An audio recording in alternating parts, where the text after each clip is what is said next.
today at the Clock of the Nations in Midtown Plaza, Rochester, New York, where each passing hour is gaily saluted in the carnival spirit that is universal with people everywhere. And I'll acquaint you with...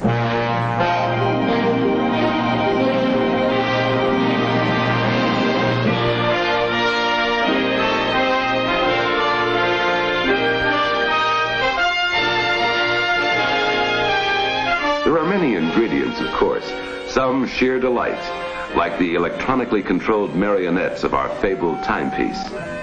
Each passing hour, they dance around the clock to the bright tunes of different countries around the world.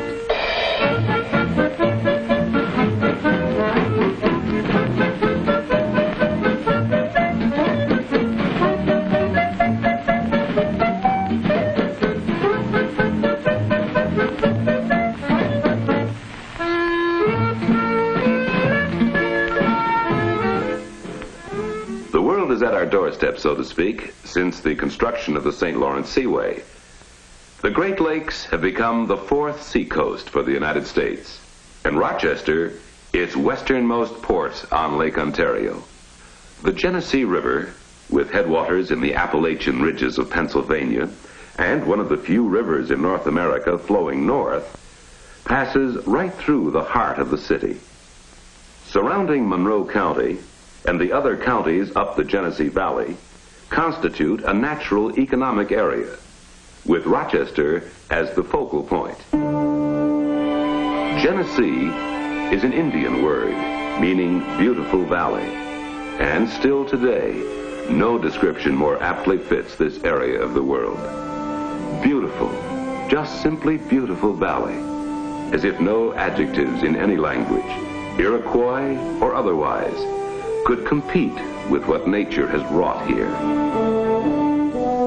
The river twists tortuously at the Letchworth Gorge, as if fighting its way north, and there are legends at every turn. Every clump of rocks has its myths from Indian times. Some fanciful giant is heralded as creating the Finger Lakes with the dredging fingers of his right hand, an artist's hand surely. And such haunting names the Indians gave them: Skaneateles, Owasco, Cayuga, Seneca, Keuka. To know that the artist giant was actually the glacier doesn't destroy the wonder of them in the least. Canandaigua, Honeoye, Canadice, Hemlock, Conesus. Certainly the work of an artist glacier in any case. Also a bountiful glacier, for the slopes here are rich with the soil it deposited, rich and carefully tended.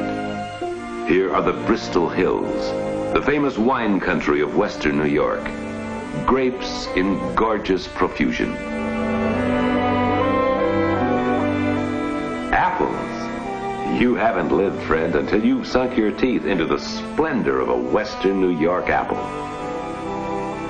The good land attracted the first settlers here little more than 150 years ago. Still today, you will find freestanding homesteads, cherished from generation to generation. The cobblestone construction is characteristic.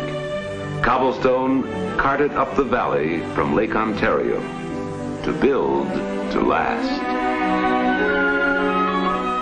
Farms in the area are completely electrified now, of course, and as modern in all the conveniences of good living as the methods of farming the surrounding acreage.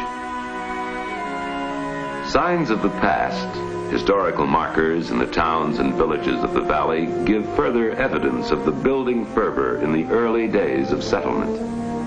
Early 19th century inns, remodeled to fit today's requirements, still attract the customers.